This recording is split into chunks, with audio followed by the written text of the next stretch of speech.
Good day. This is a recording relating to AutoCAD 2015 and the changes that have occurred within the software. Now, the overall process of the software is pretty much the same. However, there are many minor changes with the interface that we need to look at. And so this particular video is going to look at the basic setup of an AutoCAD drawing in AutoCAD 2015. So let's get started. You see currently that the screen has a different layout, the startup screen. In most cases, here on the left is where we're going to start a new drawing. If we need to go and find drawings, we can open them. We can also coordinate and explore some of the sample drawings. The recent documents are drawings that I've opened overall in the last few weeks and months. And then you've got Autodesk 360, which is an online cloud-based storage and support service along with software. So you can sign into your 360 services. They also have a Learn area, which will have, there we go. Also have a Learn area which has what's new and how to do some basic videos and things like that specifically for AutoCAD 2015. So we're going to go ahead and start a drawing. We're not going to set up any templates or use any templates, which is what the little down arrow indicates here. So we're going to go ahead and start a brand new drawing. And when you take a look at the drawing screen itself, if you've used AutoCAD before, looks pretty close. Not much difference between the previous release of 2014 and 2015. The ribbon is pretty much the same up top. However, the bottom is where all the changes have taken place. Still over on the side, we've got the model and the layouts. We have our command prompt line. We have the ability to type in commands. We now have coordinates in the middle, but we've got a whole list of different buttons now. And most of the buttons are ones that you've seen before, but have just been broken out a little bit more detailed. In addition to that, we have annotations set up, workspace switching for 3D and 2D environments. We have drawing unit settings now down here, and some of the other setup items with that. By the way, the clean screen, not a good thing to click unless you want to immediately unclick it or use the Control 0. So we're going to cover all these different options. And so with this particular video, the first things that we're going to show you how to set up are units, polar, object snaps, and layers. You'll also see on the list that text style, dimension style, and layouts are also important tools. But today we're going to focus on the top four: units, polar, object snap, and layers. And this is how to get a drawing started. We're not actually even going to get into much drawing. We're just going to get into the setup process. So the first thing we need to do is set up our units. And units are actually set up, no, not here on the bottom where it says decimal, though that is a really good start to see what the different types of units that you can switch to pretty quickly. However, the actual units properties option is over here under the letter A. And under the letter A, we have the ability to set up drawing utilities, and one of those utilities happens to be the units that we're drawing in. So the setup of units is what's important. Down here we can switch to different unit styles. Like I switched to architectural, and the architectural styling is now what appears. If I choose engineering, it's going to go ahead as soon as I choose OK to switch the architectural down here to engineering as my current scale. Originally it was set up as decimal, and so we'll talk a little bit about decimal and architectural because those are the two most common. Under decimal, you'll notice that we have a precision, and this is the number of significant digit decimal places that we're going to use. In most cases, 4 is significant. Most of the time you're going to use 2 or 3 for most of the drawing environments that you entail.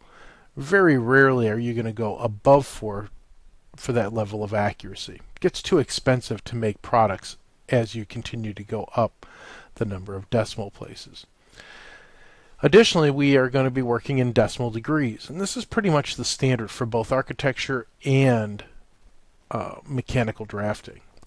Under decimal degrees, we have options like degrees, minutes, seconds, gradients, trigonometry, and radians, again trigonometry based, and surveyor's units, which is a bearing, north, degrees, minutes, seconds, east. Now if you happen to get an old architecture drawing, like 50s, 60s, early 70s, you're going to see that the angles are degrees, minutes, seconds angles and not decimal degrees. Well, in that case, if you're replicating it or trying to recreate or update a drawing, you may need to set up the degrees, minutes, seconds setting as opposed to decimal degrees. Insertion scale. As we bring objects from one drawing into another, it's good to set up the base scale that we're working in. If we're working in metric units, we can set it up for millimeters. If we're working in US based units and inches, we're going to set it up as an inch-based environment. Not going to worry too much about the lighting because this deals with 3D and shading, and we're not going to get into that for quite a while. Under direction, this is where we can set up our zero degrees. For mechanical and architecture, 0 is actually east, which is, if you remember mathematics, 0, 90, 180, and 270 was the circle of angles. Basically a circle 360 degrees counterclockwise starting at the east location was 0.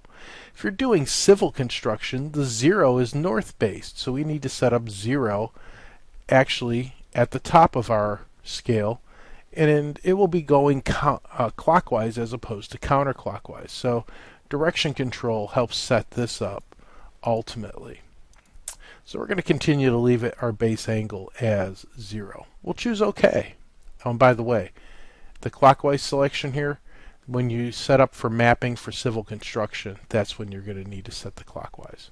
We'll choose OK. So we're going to keep decimal. We're going to set to 2 decimal places our drawing environment, and then we'll choose OK. So units went pretty quickly. You'll notice that it's now set from architectural back to decimal again, so that makes it pretty easy to see which unit of measurement we're working in now. The second item is polar, and that's going to require us to look at the bottom here, this bottom row of different settings that appears. And there's quite a few different settings that they broke out now. Initially, our grid, which is what you're seeing on the screen, you can turn that on and off, along with snap mode. Now, snaps are a throwback to early AutoCAD drawing environments where we didn't have as much ability to draw accurately. Otherwise, we had to count the snap indications, meaning if you draw a 1-inch line and your snap set to a quarter, your line would jump a 1/4 inch at a time. So snap basically allows you to preset distances for that to occur. Infer constraints, we're not going to worry too much about infer constraints right now, to where when we're dealing with parametrics and other drawing environments, advanced AutoCAD drawings, constraints can be inferred based on the way that it's drawn, meaning perpendicular, parallelism, tangents, and so forth. We'll turn this on later in our drawing environment, but initially we'll keep it off. Dynamic input will turn on because it's always nice to get as much information about a drawing environment as we can. Orthographic mode, which basically allows you to do horizontal and vertical lines. We're going to keep that off. But the next one, polar tracking, is where we actually are going to be setting ourselves up at. If we hit the down arrow next to it, it gives us some basic settings for polar tracking, to where it'll work in increments of 5 degrees, 10 degrees, 15, 18, 23, which I believe is 22.5, rounded up to 23. Now you're thinking, well, where did these numbers come from? Well, if you remember back when we set up our units, we actually set up the decimal angle, and we said the decimal angle is going to be a whole angle and no fractions.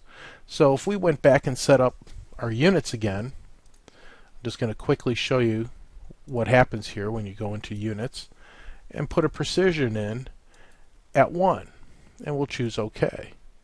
Now you'll notice that we now have 22.5 degrees as opposed to 23 rounded.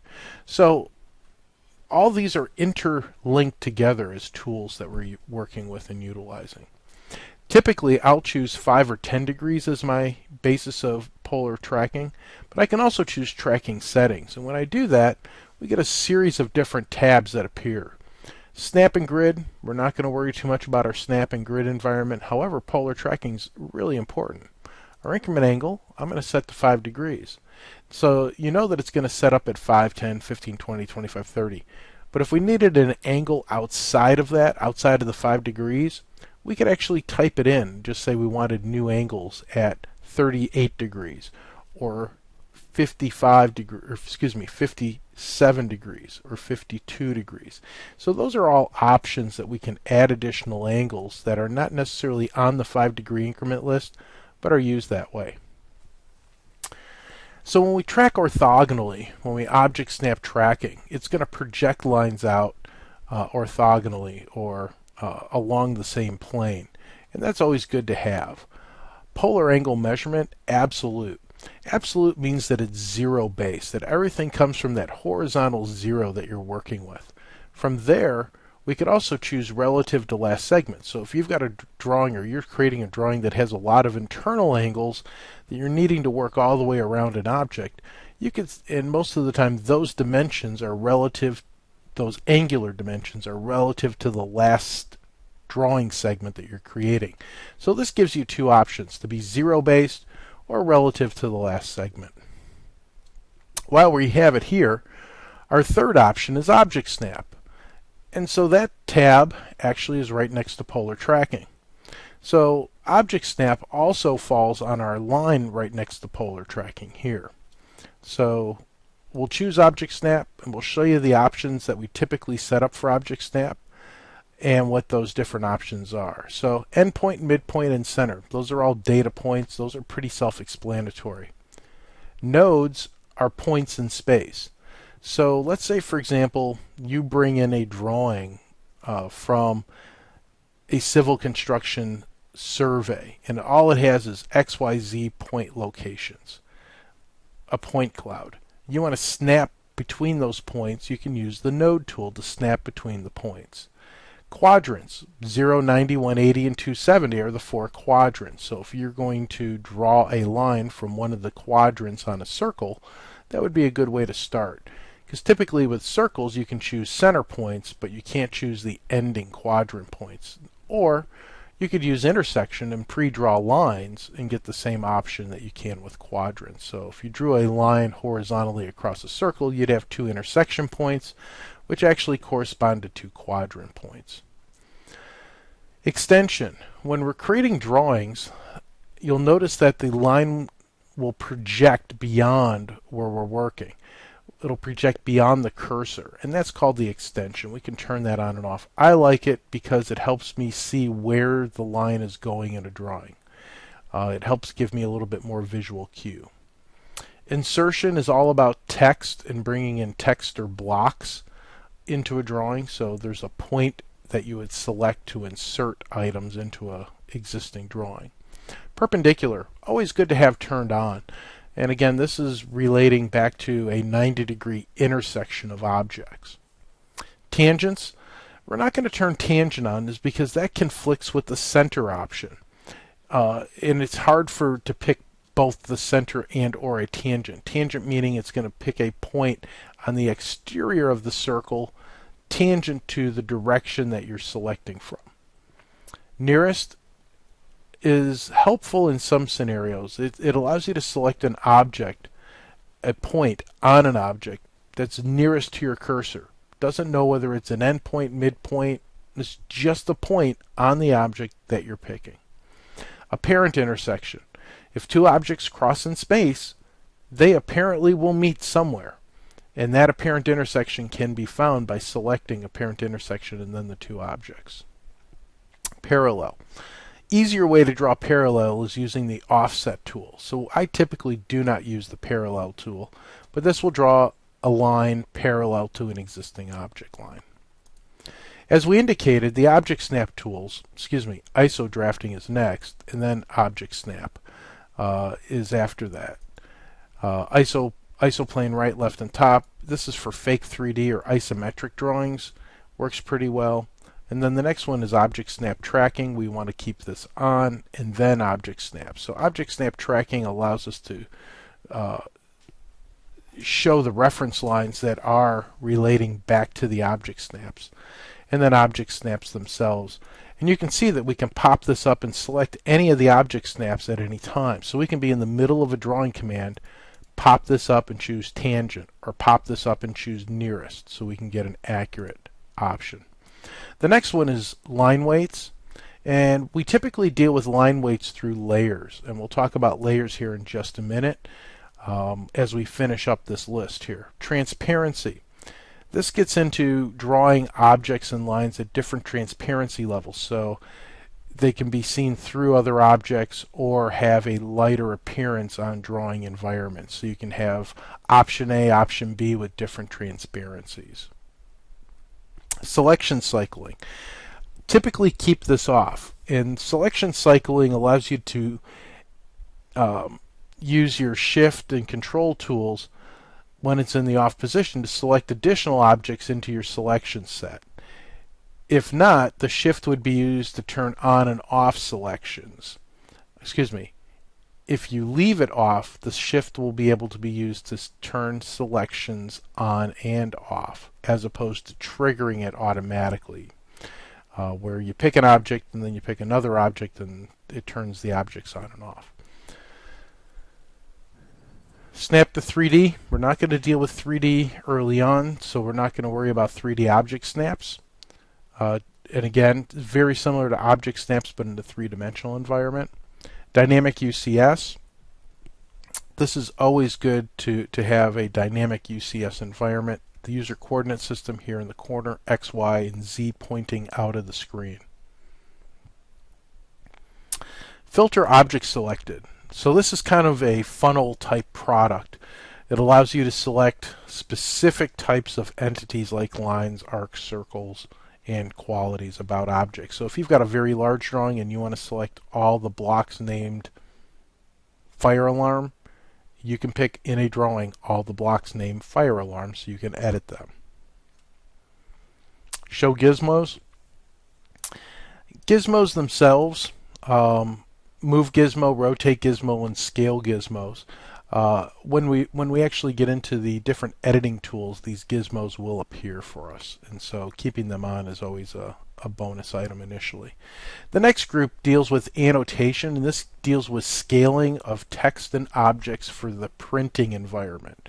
So annotation scale deals with the text and dimensions and how they will print and show up on a scaled printout. Next to that deals with workspace switching, and this allows you to change between 2D and 3D type workspaces. And then of course we saw that we can change our unit information. Quick properties.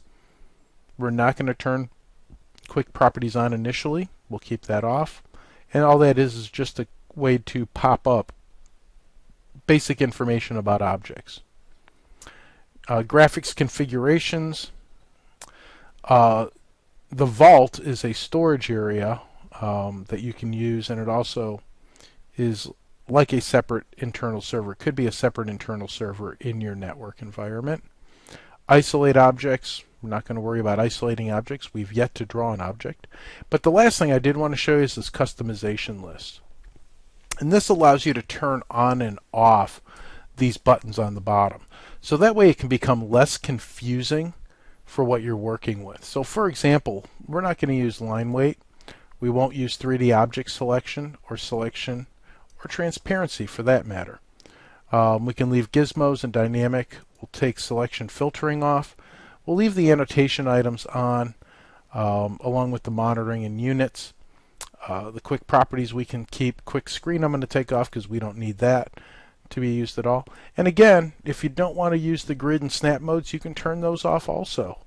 And again, notice how what happens here is this cleans up the bottom of your screen dramatically, so you don't have as many icons to worry about, just the icons that you actually want to utilize. And if you'd like it back, just click on it again, turns them back on, puts them in the right spot in that location. So realistically, you can control exactly what you want to see and use for that informational area along the bottom of the screen. Our fourth setting that we deal with is called layers. And so layers are controlled through what is known as a layer property menu. And layers are also shown here, and this is our current layer tab, and that current layer tab or drop down shows that we're on layer 0. We'll talk about the different icons and so forth here in just a second.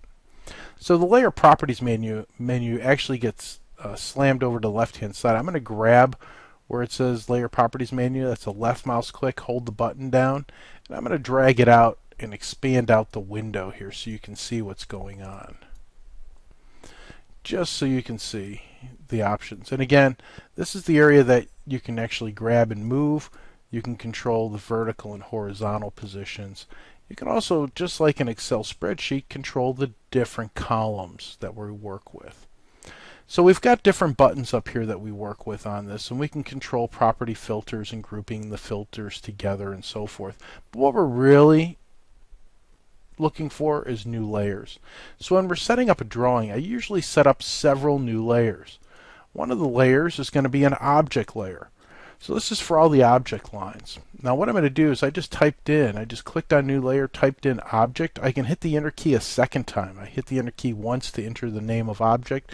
If I hit the enter key again, it gives me another new layer, and I'll put dimension in. Now again, if you don't want to type the full word, you can just abbreviate DIM so you know what it means. Center lines will be another one that we typically utilize significantly. And there could be literally hundreds of layers that you create. There is no limit on the number of layers that you can create and manage with AutoCAD, which is really, really nice. And so we're going to show you how to set up the basic layer configuration. So to do that, we've got 3 different layers that we just created here. And again, usually we'll create 4 to 6 layers on a drawing typically. Depends on the level of complexity, but for the basic drawings between, I'd say, maybe about 4 to 6 layers. The first grouping is whether the layer is turned on or off. If the layer is turned off, you can't see it. It's like closing your eyes. Eyes are open, eyes are closed. Eyes are open, eyes are closed. When you freeze a layer, it's automatically turned off. So if I go and freeze the center layer, it's going to automatically turn off any of the lines that are on the layer. Even though the light bulb stays on, the snowflake tells me that that layer is frozen. Now this particular command was used back in the late 1980s, and it was designed to keep the software moving fast. Before the ability to have very fast processors and lots of memory in computers, the software ran faster than the computer did. And so to help speed up the computer, we'd freeze layers to allow us to keep that speed up. So right now, freeze allows us to freeze layers, put them and hide them in the sense of turning them off. Can't work on them, can't change them. They're frozen in that state until you click it and the sun comes out and you thaw it.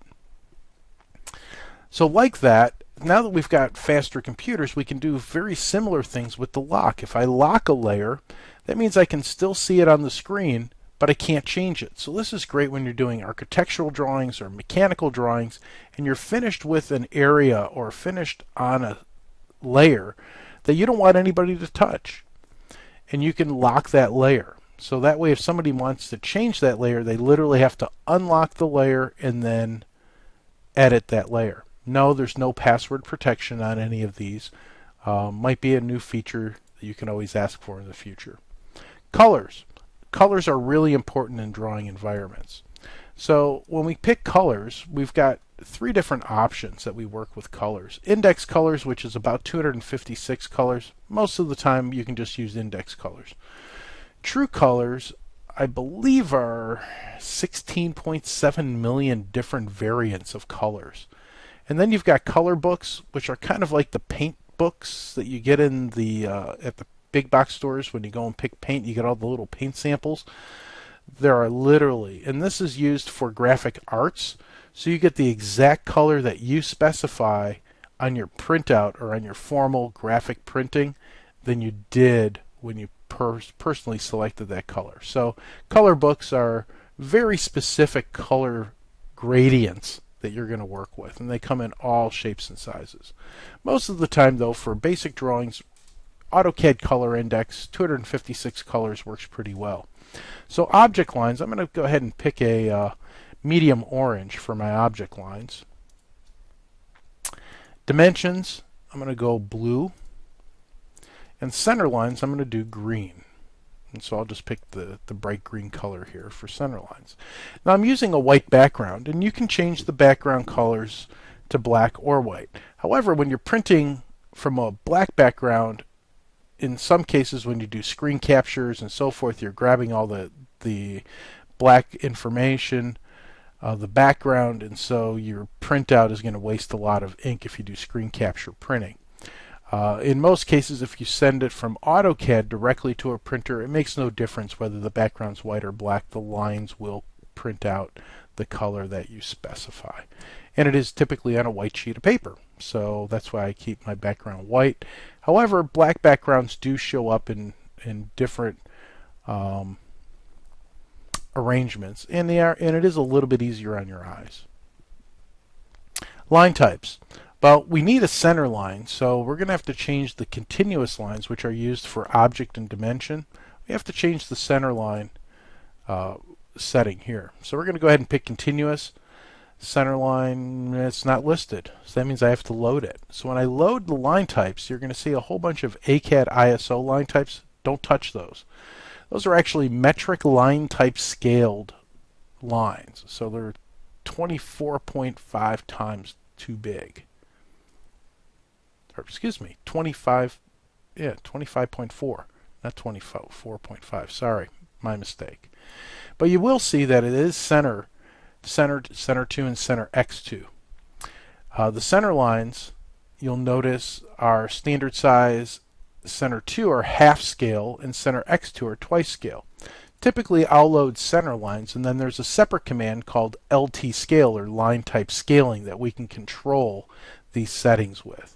So we're going to pick center, choose OK, and we'll have to pick center again and choose OK again for it to show up. If you don't, it'll be loaded, but it won't be selected. Line weights are very similar.